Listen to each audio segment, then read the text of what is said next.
Jai Hind students, today we are going to discuss most expected question from chapter Development Economics। ये economics का पहला chapter है जहां पे हम डिस्कस करने वाले हैं 4 या 5 इंपॉर्टेंट क्वेश्चंस जो हर साल रिपीट हुए हैं। पहला क्वेश्चन है हमारा difference between literacy rate and net attendance ratio. एक चीज क्लियर समझ लीजिए कि लिटरेसी रेट और नेट अटेंडेंस रेशियो बिल्कुल अलग अलग चीजें हैं, एजुकेशन से रिलेटेड है लेकिन दोनों अलग अलग चीजें हैं। तो सबसे पहले समझ लीजिए कि लिटरेट क्या होता है। लिटरेट की परिभाषा हमारे कॉन्स्टिट्यूशन में, हमारे गवर्नमेंट ने मेंशन किया है, सॉरी कॉन्स्टिट्यूशन में मेंशन नहीं किया है लेकिन गवर्नमेंट के रूल्स में मेंशन है कि एक ऐसा इंसान जो 7 साल की एज को कंप्लीट कर चुका है और अपनी मदर टंग में लिखना या पढ़ना जानता है, वो लिटरेट है। तो लिटरेसी रेट क्या हो जाएगा कि जो लिटरेट पॉपुलेशन है, ठीक है, ऐसी पॉपुलेशन जो लिटरेट है, 7 साल के ऊपर है और लिखना पढ़ना जानती है, दिस इज लिटरेसी रेट। और नेट अटेंडेंस रेशियो क्या है कि ऐसा मतलब नंबर, जैसे मैं अगर बात कर रहा हूं कि एक गांव में 1000 बच्चे हैं, तो उन 1000 बच्चों में कितने बच्चे स्कूल पढ़ने जा रहे हैं, ये है हमारा नेट अटेंडेंस रेशियो। इसमें मेंशन क्या हुआ है, it is the total number of children of age group 6 to 10 attending school as पर percentage of the total number of children in the same age group. यानी कि सेम एज ग्रुप के 1000 अगर बच्चे हैं तो उनमें से 6 से 10 साल तक के कितने बच्चे हैं जो स्कूल जा रहे हैं, यानी कि उनकी अटेंडेंस स्कूल में लग रही है या नहीं लग रही है, यानी कि पढ़ लिख रहे हैं या नहीं लिख रहे हैं। This is net attendance ratio. चलिए बढ़ते हैं दूसरे क्वेश्चन की तरफ। दूसरा क्वेश्चन हमारा पूछा गया है कि केरल और पंजाब में क्या होता है। यहाँ पे जो डेवलपमेंट है, वो डेवलपमेंट रेशियो जो है वो थोड़ा सा हाई और लो है, ठीक है। लेकिन अगर हम बात करें केरल की, तो केरल में लो पर कैपिटा इनकम है और पंजाब में पर कैपिटा इनकम हाई है। लेकिन जो डेवलपमेंट की बात हो रही है, तो डेवलपमेंट रैंकिंग में केरल बहुत अच्छा है, ठीक है। तो क्वेश्चन ये है कि Kerala with lower per capita income has a better human development ranking than Punjab, hence per capita income is not a useful tool at all and should not be used to compare states, do you agree? तो question यहाँ पे ये पूछा गया है कि केरल जो है, केरल के साथ पर कैपिटा इनकम, उनके जो कैंडिडेट है वहां का पर कैपिटा इनकम वो कम है, ठीक है। लेकिन जो ह्यूमन डेवलपमेंट रैंकिंग है उसमें केरल अच्छे पोजीशन पे in the comparison of Punjab. तो क्या हम पर कैपिटा इनकम एक यूजफुल टूल के तरीके यूज कर सकते हैं या नहीं कर सकते हैं? क्या आप इससे एग्री? यहाँ पे उन्होंने पूछा कि hence per capita income is not a useful tool, यानी कि उन्होंने इसको यूजफुल टूल नहीं माना है and should not be use to compare state, और इसको स्टेट के कंपैरिजन में नहीं मानना चाहिए, ठीक है। यानी कि स्टेट को जब कभी हम स्टेट के डेवलपमेंट के रिगार्डिंग उसको हम कंपेयर करते हैं ऑन द बेसिस ऑफ पर कैपिटा इनकम, तो क्या ये सही टूल होगा? क्वेश्चन को पढ़ना और समझना बहुत इंपॉर्टेंट है, तभी आप उसका आंसर कर पाएंगे। तो देखिए लिखा है यहाँ पे पर कैपिटा इनकम जो है, पर देखो पहली चीज ये समझ लो कि पर कैपिटा इनकम से हम कभी भी स्टेट के डेवलपमेंट को नहीं आ सकते। रीजन इज कि पर कैपिटा इनकम अगर किसी स्टेट की कैप मान के चलो, जो पर कैपिटा इनकम है वो बहुत अच्छी है, यानी कि हर स्टेट, यानी कि एक स्टेट में हर एक व्यक्ति अच्छा खासा कमा रहा है। लेकिन अगर मैं दिल्ली की बात करूं, तो दिल्ली में क्या कि पर कैपिटा इनकम ठीक है, लेकिन वहां पे क्या एटमॉस्फेयर सर्वाइवल वाला है? नहीं है। केरल में पर कैपिटा इनकम कम है लेकिन एटमॉस्फेयर हेल्दी है, पानी भी उन्हें साफ सुथरा मिल रहा है। तो हम इस तरीके से डेवलपमेंट को मेजर नहीं कर सकते, तो इसीलिए मेंशन किया हुआ है मैंने, per capita income is not a useful criteria at all to measure the human development ranking of a state. High per capita income is not the only attribute to a good quality of life. High per capita income का मैंने example दिया दिल्ली, तो इसका मतलब ये नहीं mention कर सकते कि दिल्ली में हाई पर कैपिटा इनकम जो है वो वहां पे हाई है, लेकिन स्टैंडर्ड ऑफ लाइफ तो उनका खराब है ना। क्योंकि वहां पे अगर हम एक दिन में अगर आप सड़क पे घूम रहे हैं, टहल रहे हैं, मान के चलो 12 घंटे घूम रहे हैं, तो ऐसा जो रिकॉर्ड बता रहे हैं वो 700-800 के पार पीपीएम पहुंच रहा है, ठीक है। तो वो हमारे लिए हेल्दी नहीं है। Money can't by all the essential things required for a good life. अब यहाँ पे जो मनी है वो मनी सारी एसेंशियल थिंग्स को नहीं परचेज कर सकता। Pollution free atmosphere to ensure good health, हमें कैसा एटमॉस्फेयर चाहिए? पॉल्यूशन फ्री होना चाहिए। Protection of literacy rate are essential for a good standard living. To achieve this, joint effort have to be made by all members of a community, be they rich or poor.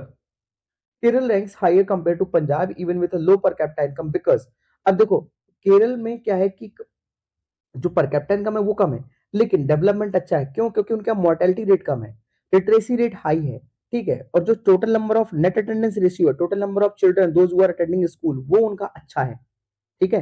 तो हम इस तरीके से बोल सकते हैं कि भाई हमारा जो केरल है लेस पर कैपिटा इनकम होने के बावजूद भी डेवलप्ड है, ठीक है। चलिए आगे बढ़ते हैं नेक्स्ट क्वेश्चन की तरफ। So the question is, why is the per capita income of different countries calculated in dollars and not in their own currencies by their World Bank? By the World Bank. अब देखिए यहाँ पे उन्होंने जो question पूछा है वही पूछ रहे हैं कि पर कैपिटा इनकम जो है वो सभी कंट्रीज का लगभग लगभग वर्ल्ड में जितने भी कंट्रीज हैं उन सब का ये जो पर कैपिटा इनकम नापते हैं वो डॉलर में क्यों नापते हैं, उनकी अपनी करेंसी में क्यों नहीं नापते हैं। तो भैया सीधी सी बात ये समझो कि डॉलर जो है एक तो पूरे यूनिवर्सल लेवल पे उसको एक्सेप्ट किया जा चुका है, ठीक है। और सबसे ज्यादा जो स्ट्रॉन्ग करेंसी मानी जाती है वो डॉलर मानी जाती है। तो यही इसका आंसर है, देख लो। Per capita income of different countries is calculated in dollars and not in their own currency because of the dollar has been the strongest and stable currency.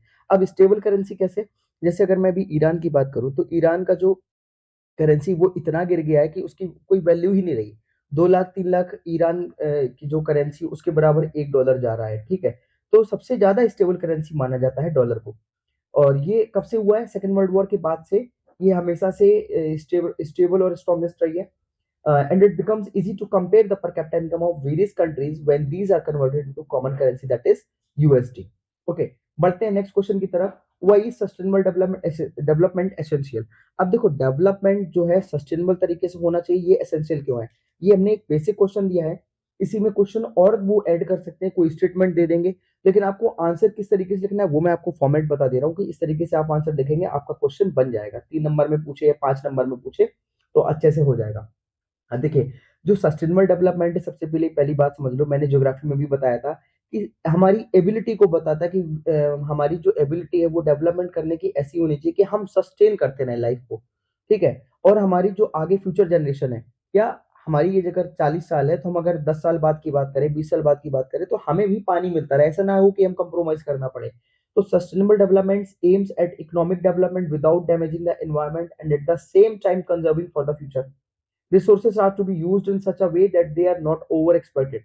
It helps to balance the need of the present with those of future generation while also improving the quality of life for everyone. क्या बोल रहे हैं यहाँ पे कि sustainable development ऐसा M करना चाहिए इकोनॉमिक का कि इन्वायरमेंट हमारा हार्म ना हो और उसी टाइम पे हमें फ्यूचर के लिए भी कंजर्व करके चलना है।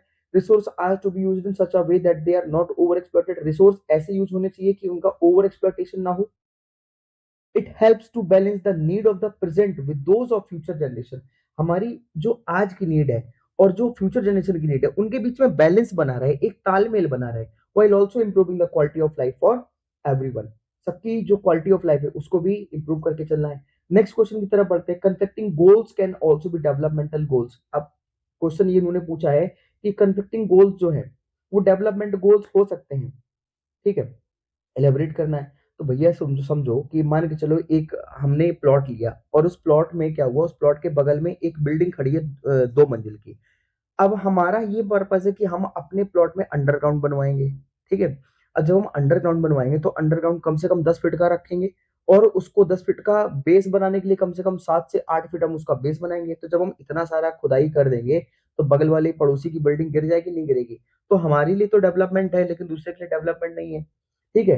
या ऐसे कन्फ्लिक्टिंग गोल्स, मतलब अगर हम गवर्नमेंट के तरीके से देखा जाए तो गवर्नमेंट क्या कर रही है, जैसे चाइना की गवर्नमेंट है वो डेवलपमेंट अपना कर रही है, वो डैम बना रही है। लेकिन अब जब डैम अगर बना रही है तो ये समझो कि वो अरुणाचल प्रदेश के जो ऊपर जो ब्रह्मपुत्र रिवर बह रही है तो वहां पे डैम बना रही है, और जब बारिश का टाइम होगा, पानी बहेगा तो वो डैम को खोलेगी तो उससे क्या होगा कि हमारे यहाँ ज्यादा पानी आएगा, ठीक है। तो इसको देखिए आंसर कैसे मेंशन करेंगे। All person don't have the same notion of development और progress, each one of them seeks different thing. हर एक इंसान अपने अलग अलग तरीके से देखता है, ठीक है। तो इसी बीच में क्या हो जाता है, लड़ाई लड़ाई हो जाती है, झगड़े हो जाते हैं 2 कंट्रीज के बीच में, उनके इंटरनेशनल रिलेशन खराब हो जाते हैं। दे सीक थिंग्स दैट, अगर 2 पड़ोसी हैं तो पड़ोसी के रिलेशन खराब हो जाएंगे।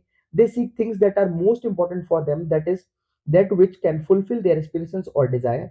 In fact, at times, 2 person or groups of person may seek conflicting things. A girl expects as much freedom and opportunity as her brother, and he also share in the household work. Her brother may not like this. अब जैसे कि लड़की है, लड़की सोच रही कि हमारे भाई की जैसी फ्रीडम मिले, बढ़िया आराम से घूमना, स्कूटी से जाना, कार से जाना, फ्रीडम मिले लेट नाइट पार्टी करने की, ठीक है, जैसा उसका भाई कर रहा है। तो क्योंकि ये हमारी सोसाइटी में चलता है कि लड़कियां घर के बाहर नहीं निकलेंगी, तो ये सब क्या है, अब ये उसको तो अच्छा लग रहा है लेकिन भाई के लिए ये सब चीजें अच्छी नहीं है, उसको नहीं अच्छा लग रहा है। To get more electricity, industrialist में वांट मोर डैम्स। अब क्या चाहिए कि जो इंडस्ट्रियलिस्ट हैं उनको चाहिए इलेक्ट्रिसिटी। अब लेकिन इलेक्ट्रिसिटी को बनाने के लिए क्या चाहिए, बहुत सारे डैम चाहिए, बट दिस में submerge the land and disturb the life of people who are displaced such as tribals. अब जब जहां पे डैम बनेगा तो डैम के साथ क्या होगा कि जब डैम बन रहा है तो वहां पे जो लोग रह रहे होंगे तो उनको डिस्प्लेस करना पड़ेगा, वो एक जगह से दूसरी जगह जाएंगे, तो उनके लिए प्रॉब्लम हो सकती है। They might resent this and may prefer small check dams और tanks to irrigate their land. तो ये हमारे कुछ 3-4 इंपॉर्टेंट क्वेश्चंस थे। ठीक है, 5 इंपॉर्टेंट क्वेश्चन थे जो इस चैप्टर के बहुत ज्यादा मोस्ट एक्सपेक्टेड क्वेश्चन है। इसको एक बार प्रिपेयर कर लेना, बाकी अगर कहीं डाउट लगे तो डिस्कस करना। थैंक यू सो मच, जय हिंद।